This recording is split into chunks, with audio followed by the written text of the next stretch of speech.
Hey, today I'm going to be talking about the very, very cheap Fed 5B.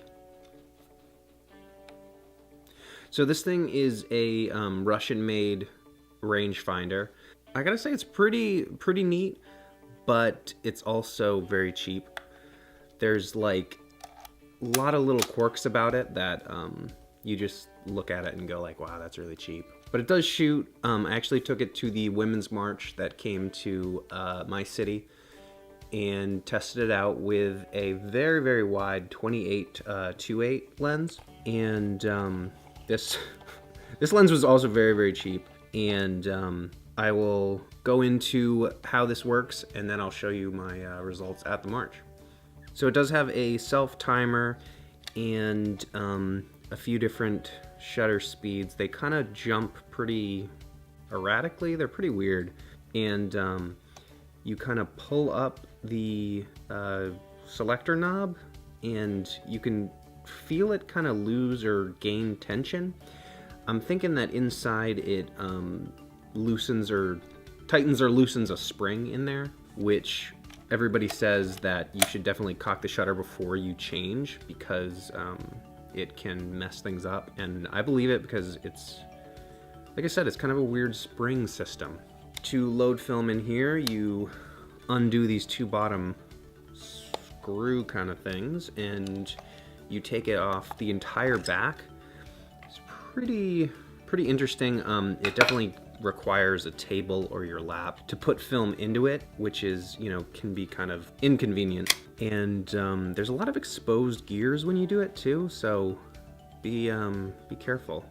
So yeah, if you look right here, a couple times I kind of played around with the selector knob for the shutter speeds, and it kind of made the curtain kind of stop mid-roll action, I guess you'd say, maybe.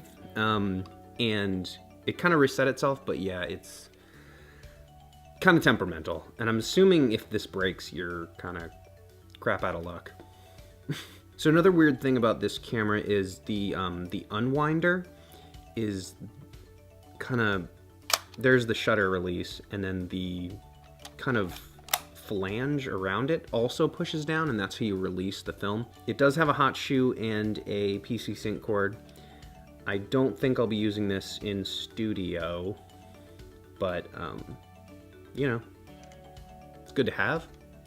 So here I am at the March. I just put a GoPro on top of the hot shoe of the camera, and it was slightly overcast, and I was shooting f4 to 5.6, I think, and then I was just focusing between close and far. I was just range focusing.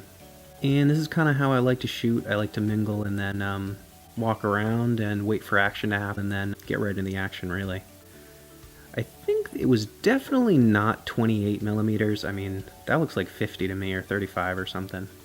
But anyway, really heavy vignette. I think it gives the images a real, like, classic kind of look, and almost like a timeless feel. They almost look like they could be images from you know, a suffrage movement back in the day.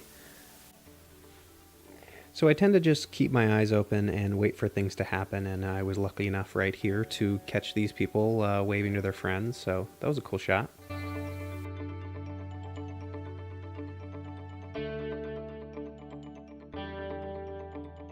So in conclusion, I had a lot of fun with this setup, and it only cost like, I don't know, 30 bucks total. As long as you aren't too disappointed by crazy quality, I think this is a cool setup, and I think it's really cool with a really wide on it. So thanks for watching, leave a comment, and I'll see you next time.